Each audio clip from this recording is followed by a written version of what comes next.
Mas, ô meu, o ano passado não foi um ano legal. Muito ruim. E aí que, tipo assim, desgastou, né? Assim, eu com a torcida e tal, porque, tipo assim, da mesma maneira que lá tava... Lá, Tá super da mesma legal. maneira, é os dois. O nível é os dois, e eu tinha essa consciência, mesmo que por muitas vezes, né, eu tenho minha autocrítica, sei, só que às vezes é injusto. Futebol nem sempre é justo. Só que é o que eu falo, hoje, tipo assim, na questão de eu ter vindo pra cá, juntou tudo. Uma grande oportunidade na minha carreira e principalmente minha saúde mental. Porque chegou um momento que eu já não conseguia, a pressão em mim de tudo que eu absorvi era tão grande que eu já não conseguia mais conter sozinho. Chegou um momento que a saúde mental ela pediu, tipo assim, pô, minha despedida de lá foi difícil, velho. Né, por tudo que... Eu ainda tentei, velho. Ainda nós tentamos, ainda esse tipo de coisas que fez o clube cair. Sim. Você entende? Teve uma parcela minha, óbvio, assumo. Mas é uma parcela de todos, velho. Que eu tava até falando contigo, né, de como é importante trazer o cara, como o Vina e os jogadores que estão ali nos bastidores, para essas resenhas. Pra gente conhecer comportamentalmente os caras, né? Pra gente entender um pouco mais do perfil do Vina. Quem é o Vina? Foi o primeiro bate-papo do Vina que eu tenho visto.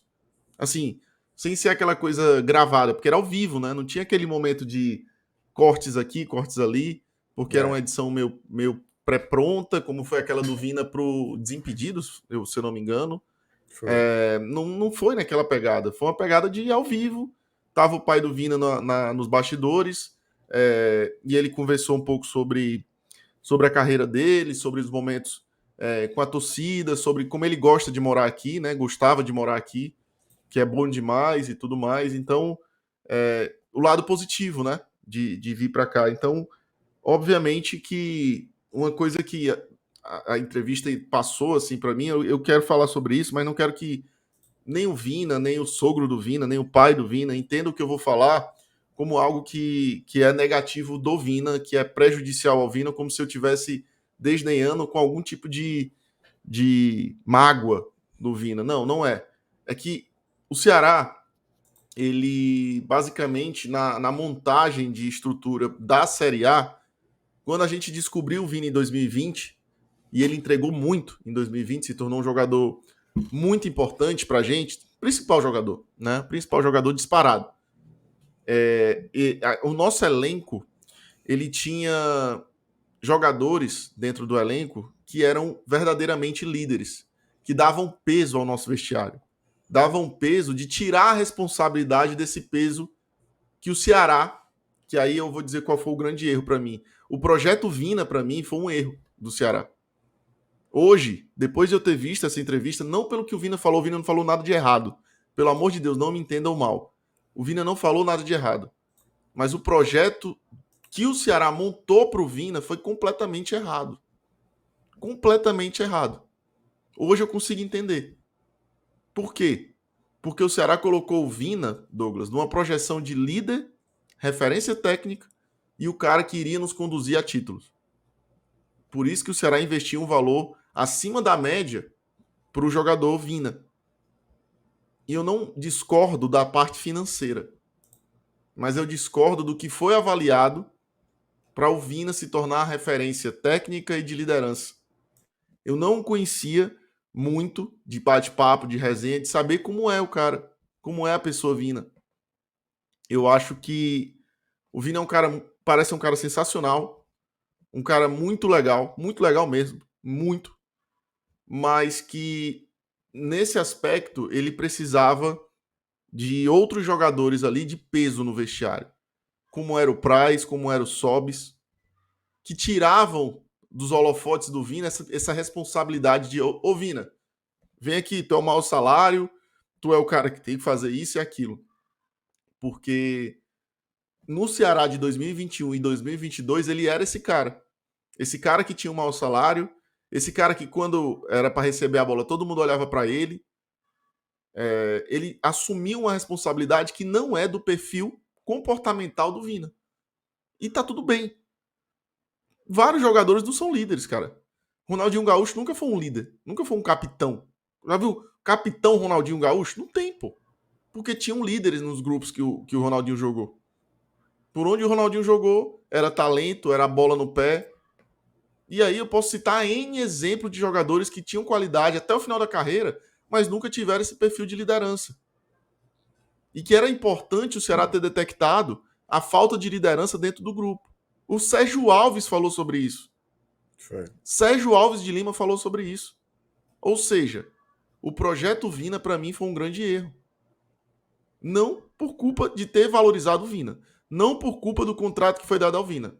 Mas culpa das expectativas que eu acho que o Ceará projetou no Vina.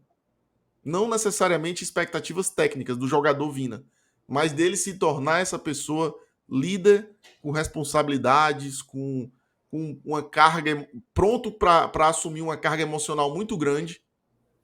E eu acho que isso tirou o brilho do futebol do Vina. Isso tirou a leveza do Vina. Tirou o melhor do Vina. Porque não deu um ambiente correto ao Vina.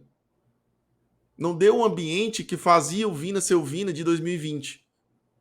Porque ele teve que assumir outras broncas, que não eram necessariamente só dele, ou que precisavam passar por ele, tendo um mau salário. Eu acho que a gente podia ter pensado melhor em formar líderes ou trazer líderes para dentro do grupo. Trazer um vestiário com mais peso, Douglas. Dividir as atenções. A gente falou muito sobre isso, né? Nesses últimos anos, a gente falou muito sobre isso. Faltava peso no vestiário. A gente tem cortes aqui no BPR do Vina e do Bruno Pacheco falando da importância do Sobs e do Praz. Sim. Então, cara, assim, a única coisa óbvio, a entrevista é super legal, acho que vale todo mundo a pena assistir esse bate-papo com o Duda Garbi, é muito leve, tem a história do Vina com a avó, muito bonita também, do amor que o Vina sente pela avó dele, da conexão que o Vina tem com os pais, com a família, por ser tão importante na carreira dele, mas não tem como eu não passar pela percepção comportamental, e aí é uma coisa minha, porque eu sou um profissional que avalio isso, cara. É da minha profissão. Eu tenho que avaliar. Eu não consigo passar por uma pessoa e não tentar identificar ali os potenciais que precisam ser melhorados, outros que você não precisa explorar porque não precisa tirar de onde talvez seja mais complicado, ou que o momento, o ambiente não permita. Mas eu acho que para o ambiente Ceará, e aí eu vou avaliar um pouco do Ceará e um pouco do Vina, eu acho que essas duas coisas de expectativas em cima do perfil comportamental do Vina versus o ambiente que o Ceará tinha para os jogadores, ainda tem, porque ainda tem que melhorar muito, não ia casar nunca a formação desse jogador líder e de referência técnica que o Ceará planejou para o Vina. Tá longe disso, porque nem o ambiente do Ceará aqui tá pronto e nem o Vina ia ter a base necessária para se tornar esse jogador líder, Douglas. Então eu acho que foi um projeto errado do Ceará, esse contrato do Vina, da forma como foi feito. Esse foi um corte aqui do BPR, então você vai chegar naquele likezão, deixa o like, se inscreve no canal, compartilha e tamo junto. Até o próximo vídeo, até o próximo corte, hein? Valeu, bora busão, bora pro racha.